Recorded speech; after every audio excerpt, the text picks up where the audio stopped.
और आज मैं आपको पास्ट परफेक्ट टेंस पढ़ाने जा रहा हूँ, जो कि पास्ट का है हमारा थर्ड टेंस।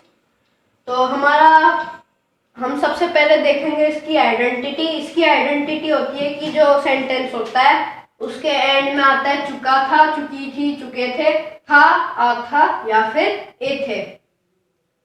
अब आप सोच रहे होंगे कि तब तो प्रेजेंट परफेक्ट और पास्ट परफेक्ट में अंतर ही क्या रहा। तो मैं आपको फिर से रिमाइंड करा रहा हूँ कि जो प्रेजेंट परफेक्ट है उसमें मैंने आइडेंटिटी में लिखा था चुका है, और अब पास्ट परफेक्ट की आइडेंटिटी में मैं लिख रहा हूँ चुका था। और अब हम आते हैं इसके प्रिंसिपल पे। तो इसका प्रिंसिपल होता है कि इसमें मेन वर्ब की थर्ड फॉर्म आती है, जिसको हम कहते हैं पास्ट पार्टिसिपल। अब ये फॉर्म ज्यादातर ऐसी होती है कि फर्स्ट फॉर्म प्लस ईडी होती है। जैसे अब मुझे गो की थर्ड फॉर्म करनी है, तो गो की आप ऐसे तो नहीं करोगे जीओ और उसमें ईडी ऐड कर दिया तो गोड हो जाएगा, लेकिन वो गलत होता है। उसका होगा गो, वेंट एंड गॉन, तो गॉन होगी थर्ड फॉर्म। पर ज्यादातर जो वर्ब्स होती है उनकी जो थर्ड फॉर्म होती है वो ज्यादातर फर्स्ट फॉर्म प्लस ईडी होती है। जैसे अगर हम बोले कि वाक की थर्ड फॉर्म क्या है, तो वाक्ड होगी, और इसमें देखिए वाक प्लस ईडी, वॉक्ड।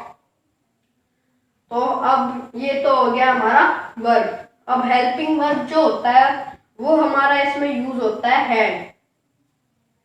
और हैड ये एक ही हेल्पिंग वर्ब होता है, इसमें मल्टीपल हेल्पिंग वर्ब्स नहीं होते हैं। और इसका ये यूज भी मैंने इस बॉक्स में लिख रखा है। इसका यूज होता है we use had as common, singular and plural.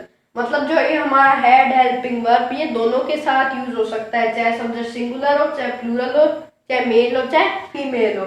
अब जैसे दे है तो दे के साथ हैड लगा सकते हैं, अगर ही है ही के भी साथ हम हैड लगा सकते हैं। तो इसका मतलब ये हुआ कि अगर सिंगुलर सब्जेक्ट हो या प्लूरल सब्जेक्ट हो, वर्ब में कोई डिफरेंस नहीं आएगा, हेल्पिंग वर्ब में कोई डिफरेंस नहीं आएगा। हेल्पिंग वर्ब हमारा हैड ही रहेगा, चाहे सिंगुलर हो चाहे प्लूरल हो।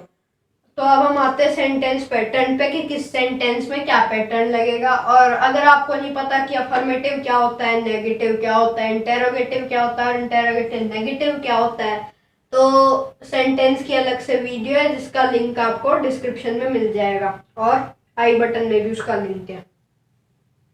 तो पहला हम देखते हैं अफर्मेटिव सेंटेंस का पैटर्न।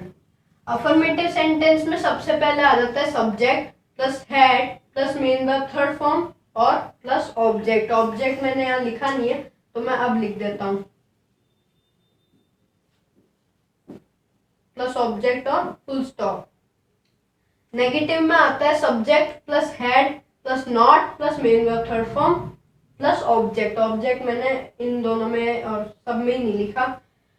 तो नेगेटिव में क्या है कि हेल्पिंग वर्ब और मेन वर्ब के बीच में ये नॉट लग जाता है। तो नॉट ही होती है असल में नेगेटिव की आइडेंटिटी। नॉट के अलावा जरूरी नहीं नॉट ही है, नॉट के अलावा कोई जरूरी नहीं है नॉट आए।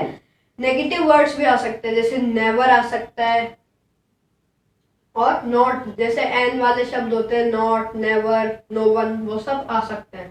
तो नेगेटिव का होता है सब्जेक्ट प्लस हैड और फिर मेन वर्ब के पहले आ जाता है नॉट, फिर मेन वर्ब की थर्ड फॉर्म और प्लस ऑब्जेक्ट, और इसमें भी फुल स्टॉप ही आएगा। अब हम आते हैं इंटेरोगेटिव पे। इंटेरोगेटिव में क्या होता है कि जो हमारा ये हेल्पिंग वर्ब होता है ये शुरुआत में आ जाता है, उसके बाद सब्जेक्ट आता है।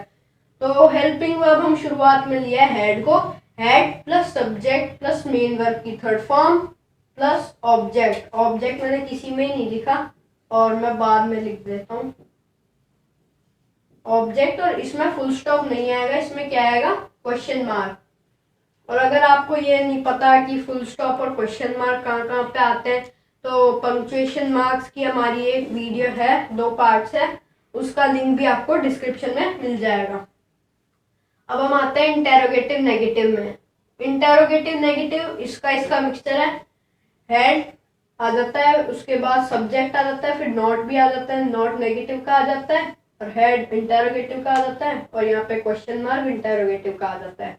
हाँ, तो head plus subject plus not plus main verb की थर्ड फॉर्म और प्लस ऑब्जेक्ट, और इसमें भी क्वेश्चन मार्क ही आता है क्योंकि ये दोनों का मिक्सचर है।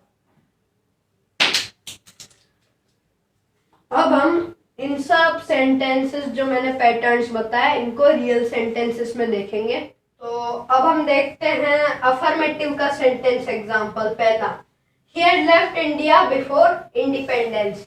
इसमें देखिए सब्जेक्ट आ गया शी, हैड आ गया हेल्पिंग वर्ब, लेफ्ट आ गया हमारा वो मेन वर्ब की थर्ड फॉर्म, इंडिया आ गया हमारा ऑब्जेक्ट, और ये एक्स्ट्रा पार्ट जो कि अदर जो पार्ट्स ऑफ स्पीच होते हैं वो। She had not left India before independence, ये है नेगेटिव का। तो इसमें देखिए आ गया she subject, had main verb की थर्ड फॉर्म, लेफ्ट यानी कि छोड़ना जो कि मेन वर्ब की थर्ड फॉर्म, सॉरी शी है हमारा सब्जेक्ट और हैड है हेल्पिंग वर्ब, नॉट आ गया, लेफ्ट है मेन वर्ब की थर्ड फॉर्म, और उसके बाद इंडिया आ गया ऑब्जेक्ट, और before independence other parts of speech. Had she left India before independence, यानी कि क्या उसने इंडिया की इंडिपेंडेंस से पहले ही छोड़ दिया था। और इसमें देखिए हैड आ गया हमारा, हेल्पिंग वर्ब शुरुआत में आ गया, फिर she subject, left main verb, India हो गया ऑब्जेक्ट, बिफोर इंडिपेंडेंस हमारा अदर पार्ट्स ऑफ स्पीच। और यहाँ पे देखिए क्वेश्चन मार्क भी है क्योंकि इंटेरोगेटिव प्रश्नवाचक होते हैं, उसमें कोई क्वेश्चन पूछा जाता है। ये चौथा वाला interrogative negative. Had she not left India before independence, यानी कि क्या उसने इंडिया को इसकी इंडिपेंडेंस से पहले नहीं छोड़ा था। तो इसमें हैड हो गया हेल्पिंग वर्ब, शी हो गया सब्जेक्ट, नॉट हो गया हमारा नेगेटिव वर्ड, लेफ्ट हो गया मेन वर्ब की थर्ड फॉर्म, इंडिया हो गया ऑब्जेक्ट, बिफोर इंडिपेंडेंस हो गया अदर पार्ट्स ऑफ स्पीच, और क्वेश्चन मार्क हो गया पंक्चुएशन मार्क्स। इंटेरोगेटिव और इंटेरोगेटिव नेगेटिव में क्वेश्चन मार्क आएगा। Thanks for watching guys, please subscribe our channel and like our video. और अगर आपको हमें कोई सजेशन देना है तो नीचे कमेंट बॉक्स में जाकर लिख दीजिए। Thank you.